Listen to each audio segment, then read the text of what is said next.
Et votre invité aujourd'hui dans la grande interview en direct sur Boursorama, c'est Lee Mang-nok. Bonjour. Bonjour. Économiste et membre de la France Insoumise. Alors SNCF, hôpitaux, universités, retraités, les foyers de mécontentement se multiplient. Et donc pour tenter de, on va dire de déminer un petit peu ces contestations, le président Macron sera, vous avez vu, 1 heure jeudi sur TF1 au journal de 13h, 2 heures sur BFM TV et sur Mediapart. Ça sera dimanche prochain. Il est obligé, le président, selon vous, de descendre dans l'arène médiatique? Il n'a pas le choix? Il sent que les Français s'interrogent. C'est le moins qu'on puisse dire. Les grèves sont extrêmement suivies, chez le personnel roulant notamment, chez les contrôleurs également. Elles deviennent populaires côté français. Les enquêtes d'opinion montrent que les Français sont partagés et que... Il y a du en même temps. À la fois, il y a un soutien... C'est un peu compliqué. D'après les sondages, les Français demandent au gouvernement d'aller au terme de sa réforme, majoritairement, vous l'avez vu. Hein. Après, le soutien gréviste augmente. Ça, c'est vrai, le soutien augmente et n'est pas majoritaire quand on regarde les sondages. Oui, mais ça prouve bien qu'au-delà du conflit de la SNCF, il y a un vrai débat sur le modèle de société que les Français veulent ou pas défendre. Au moins une moitié des Français sont attachés à un modèle de service public et ils sentent bien que derrière la grève des cheminots, il y a la défense d'un modèle que le gouvernement aujourd'hui veut remettre en question, pas seulement du côté du transport ferroviaire, mais il a ouvert tous les fronts possibles pour détricoter définitivement ce qui a formé l'exception française au cours des 30 Glorieuses. Et le programme de Macron, c'est ça, c'est l'agenda des classes dominantes aujourd'hui qui ont décidé de faire sécession dans le financement de ce modèle social. Faire sécession, je fais référence à l'étude de Jérôme Fourquet que Le Monde a commenté, que Françoise Fressos dans Le Monde a commenté avec un article qui a fait un peu de bruit, qui s'intitulait comment les classes dominantes depuis 30 ans ont décidé de faire sécession dans le financement du modèle social. Eh bien, l'agenda des classes dominantes aujourd'hui, c'est de détricoter ce modèle social et la SNCF est une des digues qu'il faut faire sauter parce que ces classes dominantes savent très bien qu'il y a très peu de professions aujourd'hui qui sont en mesure de bloquer le pays. Il y a les transporteurs routiers, mais la bombe a été désamorcée au moment du débat sur le Code du travail où c'est la seule profession à qui le gouvernement a concédé le maintien de la hiérarchie des normes. Et là, il y a les cheminots, très précisément. Et mais derrière la SNCF, encore une fois, il y a l'idée qu'il y a l'ouverture à la concurrence qui a été votée par une précédente majorité, qui va devenir une réalité. Et si la SNCF ne peut pas lutter à armes égales, parce que ses coûts de production globale sont plus élevés, ce que dit le rapport Spinetta, de 20 ou 30% par rapport à ses concurrents, elle va perdre des marchés, elle va perdre des lignes. C'est pour ça aussi qu'il faut la moderniser, la réformer. Sur le principe, vous êtes d'accord, non ?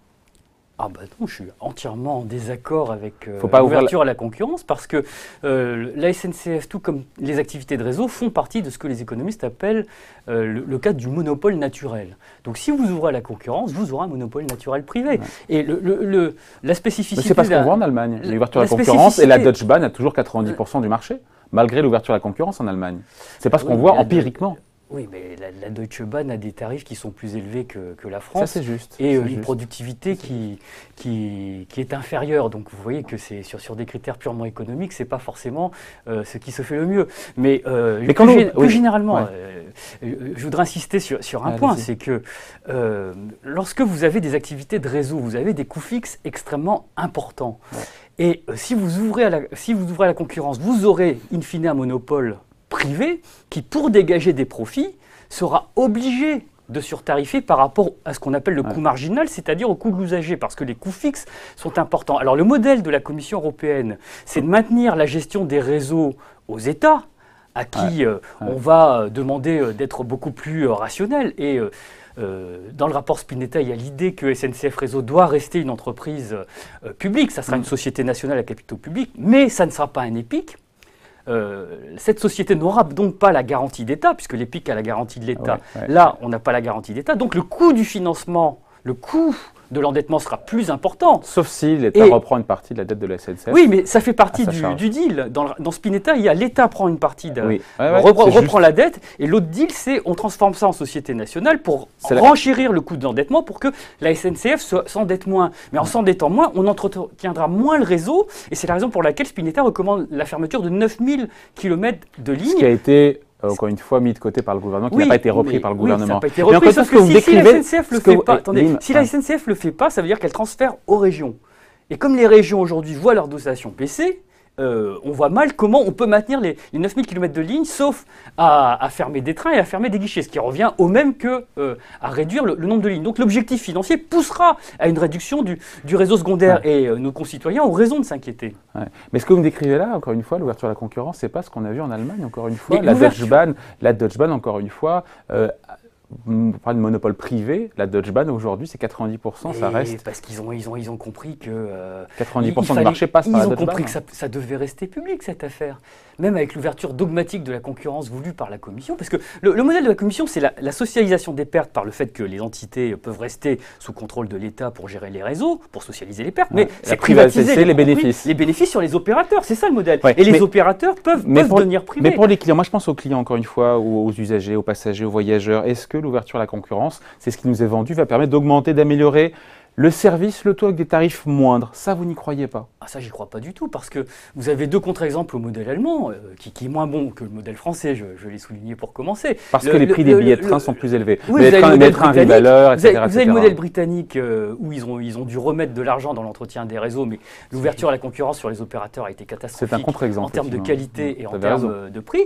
Et le modèle italien, où vous avez eu l'ouverture à la concurrence, vous avez 3 compagnies sur une même ligne, et donc c'est pas rentable, et donc ils réduisent la qualité des services et la fréquence des trains. Donc, allez prendre le train en Italie, vous allez voir comment c'est l'ouverture à la concurrence. Donc, c'est une catastrophe. C'est absolument une catastrophe parce que le modèle le plus efficace pour gérer les trains, c'est un modèle intégré où, si on veut gérer les pannes comme il faut, eh bien, il faut que le gestionnaire du réseau puisse s'entendre avec les opérateurs, et la SNCF, de ce point de vue-là, fonctionnait très bien. Et si on veut que ça assure une mission de service public et qu'il y ait un réseau étendu avec une tarification au coût de l'usager, il y a nécessairement des pertes. Sauf que il y a nécessairement des pertes et l'État est obligé de subventionner. Le modèle du monopole naturel public pour assurer une mission de service public nécessite des pertes qu'éponge l'État. Sauf que le point de départ, c'est que vous êtes contre l'ouverture à la concurrence, sauf que le gouvernement l'a confirmé, il n'y aura pas de recul là-dessus, il y aura ouverture à la concurrence. Donc ce qu'il faut maintenant, c'est penser à moderniser, réformer les SNCF pour qu'elles ne perdent pas des parts de marché le jour où Trenitalia, la Deutsche Bahn vont débarquer en France sur les lignes les plus rentables et lui manger la laine sur le dos. Il faut être pragmatique après.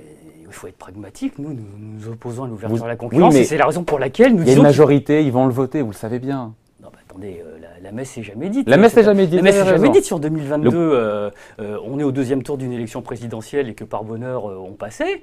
Le modèle intégré de la SNCF, nous, on le remet en place et pour ça, on renégocie les textes qui ouvrent la concurrence. On ne les applique pas.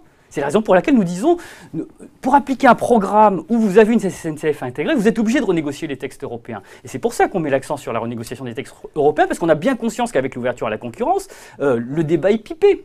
Là, Monsieur Philippe nous amuse avec la reprise de la dette. Mais c'est prévu déjà, cette affaire est déjà prévue dans Spinetta, la reprise de la dette. 35 milliards, sur les 47 milliards, le rapport préconise d'en reprendre 35. Ils font semblant de faire cette concession au syndicat, alors que c'est déjà prévu dans le modèle. L'État prend la dette et on transforme les PIC en société nationale sans garantie d'État, avec contraintes budgétaires. Oui, mais il n'y a plus de dette pour la nouvelle structure, il n'y a plus de dette, puisque l'État a repris cette dette. Oui, mais enfin, l'État est quand même responsable de 23 milliards de dettes sur les LGV pharaoniques et pas rentables. Les TGV, toutes les lignes de TGV. LGV, c'est pas la même chose. Ah oui, pardon, vous avez raison, les dernières. Et LGV, c'est pas des TGV. On aurait très bien pu faire des TGV sur les tronçons de lignes existants, en les aménageant, ça coûtait beaucoup moins cher, et en préservant les trains du quotidien. Les finances publiques françaises ont la capacité d'absorber ces 35 milliards d'euros, à supposer qu'une fois qu'il y a un deal et que l'État reprenne les 35 milliards de SNCF réseau, ex-réseau ferré de France, ex-RFF, l'État français a les moyens d'absorber ça, parce qu'en termes de comptabilité, encore une fois, on se posait la question hier de comptabilité européenne, 35 milliards, ça fait 1,5 point de PIB, on est déjà à 2,7, on explose les compteurs. Après, vous en fichez de respecter, j'imagine, les 3%, mais ça pose quand même une question aussi en termes de soutenabilité des finances publiques, puisqu'on repasserait au-delà de 3% de déficit. Ça, c'est le problème de ceux qui seront fétichistes du 3%. Cela dit, je pense qu'ils vont s'arranger pour étaler la reprise de la dette sur plusieurs années. D'accord, c'est ça la solution. La bonne nouvelle pour eux, c'est qu'il y a une reprise conjoncturelle qui va aider. Voilà, qui fait qu'il y a des rentrées fiscales non escomptées auparavant. Il y a quand même, l'exécutif donne le sentiment de faire quelques concessions quand même. Donc les petites lignes ont été épargnées, mais apparemment en 2 temps, parce que selon vous, on refile la patate chaude aux régions à qui on donnera moins de dotation et qui devront finalement n'ont pas les moyens d'investir pour entretenir et pérenniser ces lignes. En tout cas, le sujet a été mis de côté et épargné. On a moins d'ordonnances sur l'ouverture à la concurrence. On a une vraie discussion parlementaire. Et puis, l'ouverture à la concurrence sera très progressive aussi, encore une fois, étalée jusqu'en, je sais pas, 2030, 2039, j'ai vu ça. Et puis, il y a des garanties qui ont été apportées, ce qu'on appelle le sac à dos social, pour les agents qui seraient transférés de la SNCF à un opérateur privé qui aurait gagné un marché. Et est-ce qu'encore une fois, on a le sentiment quand même que le gouvernement n'est pas sourd et apporte quelques concessions, qu'il lâche du lest? Bah, il fait semblant de lâcher du lest, mais enfin bon, si un opérateur privé reprend l'affaire, il est libre d'embaucher les salariés qu'il veut. Hein. Il n'est pas obligé d'embaucher des travailleurs sous statut. Oui, enfin, en même temps, on ne peut pas non plus les contraindre, ça sera sur la base du volontariat pour les salariés, pour les agents. Ils pourront partir ou pas. Je ne sais pas si vous avez vu le film de Ken Loach, Navigators. Au moment de la privatisation du rail britannique, ils ont pris des salariés qui n'avaient rien à voir avec le rail. Et c'est bien ça le problème. Pour la sécurité, c'est quand même pas terrible. Le statut, ça servait quand même à reconnaître des compétences spécifiques qui devaient permettre aux salariés de la SNCF d'être très précisément opérationnels sur le secteur du rail. Là, si vous recrutez n'importe qui parce que vous avez besoin de compétences soi-disant pas spécifiques, bah, vous allez recruter des gens qui n'y connaissent rien. Ouais, enfin, encore une fois, les garanties qui ont été apportées par le gouvernement encore une fois, aux cheminots, aux agents qui pourraient passer de la SNCF, encore une fois, un opérateur privé qui a remporté un marché, une ligne, transfert sur la base du volontariat, conservation de l'essentiel du garantie du statut, encore une fois, de l'agent, l'emploi à vie, la retraite, la rémunération. Et ça, c'est pour les salariés en place. Mais les nouveaux... Oui, on parle des salariés en place. Les nouveaux embauchés. Mais pour les salariés en place, dans 10 ans, pour les salariés en place. Il n'y a plus de statut, clairement. Cette affaire signifie que dans 10 ans... Pourquoi 10 ans? C'est comme dans France Télécom. Dans France Télécom, pourquoi 10 ans? C'est à l'aube d'une génération, pour le coup. 10 ans, c'est presque... Oh non, c'est pas une génération. 10 ans, 30 ans, si vous voulez. C'était connu, ça a compté. On peut allonger la sauce. Dans 30 ans, vous n'avez plus aucun salarié sous statut. Regardez comment ils ont fait à France Télécom. Ils ont fait exactement pareil. C'est éteindre sur une génération. C'est exactement le même modèle. Et ce qui est remarquable, c'est que les salariés de la SNCF aujourd'hui, qui pourraient se dire, bon, finalement, on n'est pas concernés parce qu'on nous sauve l'essentiel jusqu'à la fin de notre vie, eh bien, ils sont solidaires des générations futures, très précisément. Et ce qu'ils défendent là, très précisément, ce n'est pas leur intérêt personnel. C'est un modèle de service public et c'est un modèle de société. Certes, mais encore une fois, garantie de l'emploi à vie, garantie de la retraite, garantie de la rémunération si l'agent passe dans le privé, chez un opérateur privé. D'accord, mais ça, c'est pour ceux qui sont en place. Les nouveaux arrivants, oui, mais le gros, ils sont embauchés sous code du travail privé, avec les CDI de projet. Ça va être ça. Au bout du compte, là, ils essayent de désamorcer le. C'est pas la politique du pire, c'est pas ce que vous nous vendez, c'est la politique du pire. Absolument pas. Ce qu'ils sont en train d'essayer de désamorcer avec l'histoire du sac à dos et de la reprise de la dette qui est en fait absolument prévue dans le rapport Spinetta. Alors pourquoi est-ce que le gouvernement ne dit pas? Pourquoi est-ce que le gouvernement ne dit pas? N'a pas passé cartes en disant on va reprendre. Parce qu'en même temps, il est fondé. Mais parce qu'il fait semblant de nous lâcher quelque chose alors qu'ils ont déjà prévu de non, parce que il a été clair, le Premier ministre, il a dit dimanche dans le Parisien que il y aurait éventuellement reprise de dette après que la SNCF soit réformée, qu'elle arrête de perdre, enfin de s'endetter à hauteur de 3 milliards d'euros. Vous avez lu le rapport Spinetta comme moi. Vous mieux que moi. Dans le rapport Spinetta, il est prévu que l'État reprenne la dette et que la contrepartie, c'est transformer l'EPIC en société nationale. C'est ça le schéma. Pour ne plus pouvoir s'endetter ou s'endetter à bon escient. Certains diront s'endetter à bon escient. Oui. Le deal, c'est ça. Et c'est le cœur du rapport Spinetta. Si vous enlevez le statut, si vous enlevez l'histoire du statut, ils ont été complètement maladroits parce qu'ils auraient fait ça avant et discuté du statut après. Ils auraient fait le cœur de leur réforme. Mais ils l'ont même pas fait. Ils ont voulu tout faire tout de suite. Et le cœur de la réforme, c'est justement de remplacer l'EPIC par une société nationale. Qui n'aurait plus donc la garantie de l'État. Plus de garantie d'État. Qui n'aurait plus d'être. Et à terme, pardon, Lynn, c'est un reset. C'est pas. Ça, c'est pas écrit, mais c'est pas dans Spinetta. Mais le modèle, c'est durcir la contrainte budgétaire pour que la SNCF ne s'endette plus. Oui, mais en même temps, on n'aura plus de dette. Elle s'endettera à hauteur de ce qu'elle pourra s'endetter, vu que l'État ne sera plus derrière. Vous savez qu'il n'y aura plus de dette. L'entretien et la gestion du réseau, ça coûte extrêmement cher pour la SNCF. Mais pourquoi vous dites qu'elle ne pourrait pas s'endetter? Elle pourrait s'endetter, mais oui, mais à coût plus élevé. Donc ça va la conduire à fermer les lignes dites non rentables. Certains diront que donc le train du quotidien. Certains diront que ça poussera le management aussi à optimiser et être plus productif. Optimiser, faire de la productivité à la SNCF, ça veut dire que vous fermez des guichets et que vous fermez des lignes et que vous centrez tout sur les grandes lignes. Donc tout ça va mal finir à vous écouter.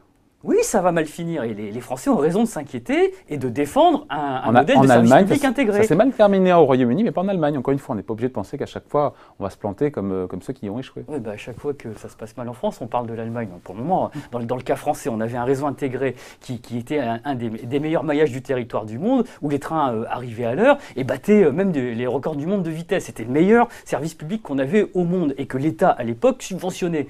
Et parce que l'État a décidé de ne plus subventionner et parce que les excédents de l'opérateur n'ont plus pu être reversés à cause de l'ouverture de la concurrence sur la gestion des réseaux, il y a eu un problème pour gérer les réseaux. Et si vous ajoutez à ça les projets pharaoniques de l'État qui sont démesurés, eh bien ça explique le trou de la SNCF. Donc erreur stratégique à la base, parce qu'il fallait faire plaisir aux grands élus locaux, parce qu'il fallait mettre des TGV, pas partout, mais quasiment. Mais voilà, oui, mais parce que le modèle d'aménagement du territoire de nos grands élus, soi-disant girondins, parce qu'ils revendiquent ça, Édouard Philippe revendique ça aussi, c'est un réaménagement du territoire autour de grandes régions avec des métropoles à la place des communes et des départements. Le corollaire de ça, c'est qu'en matière de politique de transport, vous fermez nécessairement tout le réseau de lignes secondaires. Ouais. Et si c'était un réseau de lignes secondaires non plus par le train, mais par des cars électriques? Ça, c'est un choix de société.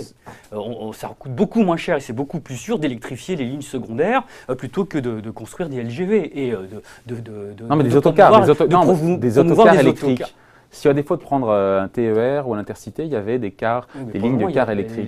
Les cars roulent au diesel aujourd'hui. Oui, pour l'instant. Le jour où on fera de la planification écologique, peut-être qu'il y aura des... C'est dans le programme, c'est ça? Exactement, mais pour le moment, ils roulent au diesel, les Macron-bus. Merci à vous. Donc, Lee Mang-nok, économiste et membre de la France Insoumise, était donc l'invité de la grande interview en direct sur Boursorama. Merci. Merci à vous.